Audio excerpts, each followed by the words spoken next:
السلام عليكم ورحمة الله وبركاته. ازيكم، اخباركم ايه؟ النهارده ان شاء الله نعمل ناجتس بطريقة اقتصادية جدا، بدون فراخ، بدون لحمة، بدون اي حاجة غالية. وهنعمل كمان معاها طبق مكرونة، غدا سهل وسريع وحاجة جميلة اقتصادية ممكن تعمليها في اخر الشهر او في نص الشهر. الايام دي يعني اعملها في كل يوم. المهم تابعوني بلايك وتفعيل الجرس واشتراك في القناة اكل زمان في مطبخ ايمان على فيسبوك وعلى يوتيوب وعلى تيك توك. اول حاجه انا جبت 3 بطاطسات كبار، غسلتهم كويس جدا وحطيتهم في حله وحطيتها على البوتاجاز سلقتها. تمام. ومعايا هنا بقى التوابل. بعد ما انا سلقت البطاطس معايا ملح وفلفل اسود، ومعايا كركم، ومعايا شطه وبابريكا وتوم بودره وبصل بودره، ومعايا كمان مرقه دجاج. اختياري التوابل، عايزه تزودي حاجه تنقصي حاجه، دي حاجه بتاعتك اختياري. ومعايا بيضايه، ممكن تستغني تماما عن البيض وتحطي بدلها معلقتين لبن، وممكن تستغني كمان عن اللبن. تمام. بس احنا قلنا ايه، يعني مش هيبقى اقتصادي خالص، هنعمل ايه، بيضايه يعني مش هتبقى حاجه. تمام. البيضه اهي معايا، انا هرست البطاطس كويس جدا وحطيت كمان عليها البيضه وحطيت كمان التوابل بتاعتي كلها، وهديها كده تقليبه، اقلبها كويس جدا بالشكل اللي حضرتك شايفاه معايا ده. اهم حاجه التوابل كلها تتقلب كويس مع ايه، البطاطس. وهحط كمان معلقتين من النشا. معلش اسفه على صوتي، الدور برد انتوا عارفين ماسكني طول الشتاء. بتصلي على النبي، لو نسيتي تصلي على النبي تصلي على النبي عليه افضل الصلاه والسلام. ولو ما عملتيش اللايك والنبي عشان خاطري اعملوا لايك وفعلوا بصوا اعملوا لايك واعملوا اشتراك في القناه يعني، وكومنت حلو، يعني مش هيحصل حاجه لو عملتي لايك، يعني ده شكر منك ليا وكتر الف خيرك. اهم حاجه انا بقى ايه، بدات اشكلها بالشكل ده، شويه مدوره وشويه مستطيله.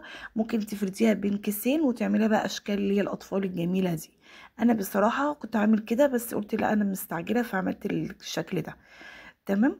وهحطها بقى ايه، كل يعني هحطها في كيس على كيس، وبعدين كل طبقه فوق بعضها ما بين طبقه والتانية كيس.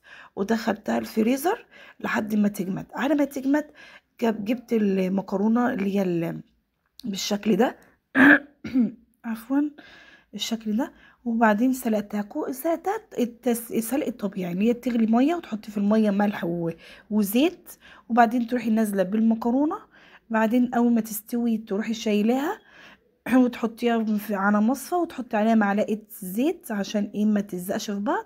وبعدين تروحي جايبه الطاسه على النار، حله على النار، تحطي الماده الدهنيه بتاعتك وشويه ميه، وتنزلي بالصلصه الجاهزه، او عندك الصلصه اللي احنا مفرزينها سوا اعمليها، وملح وفلفل اسود وبابريكا عشان تعززي اللون الصلصه وكمان الشطه. عايزه تحطي اي توابل، في ناس بتحط مع صلصه المكرونه بصله، يعني بتسبكي البصله. انا ما بحبش بصراحه الطريقه دي، انا بحب الطريقه دي. تمام. خلاص المكرونه خلصت. اجي بقى ايه، اطلع البانيه بعد ما مسك.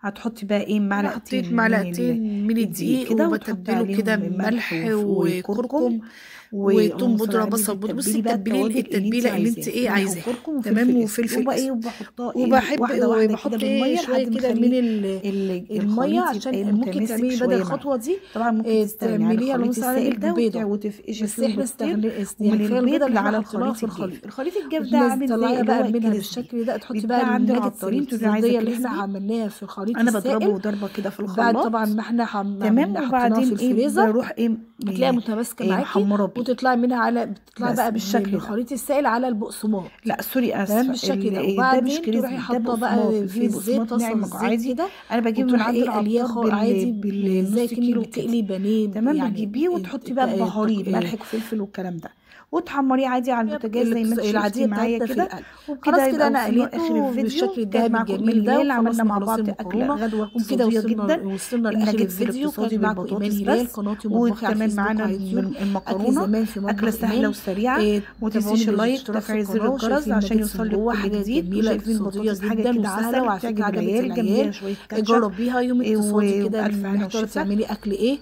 مكسله حاجه تفعيل تشتري الجرس واشتراك في القناه. فراخ. والسلام جربيها وان عليكم شاء الله ورحمه الله يعجبكم. والسلام وبركاته. عليكم ورحمه الله وبركاته.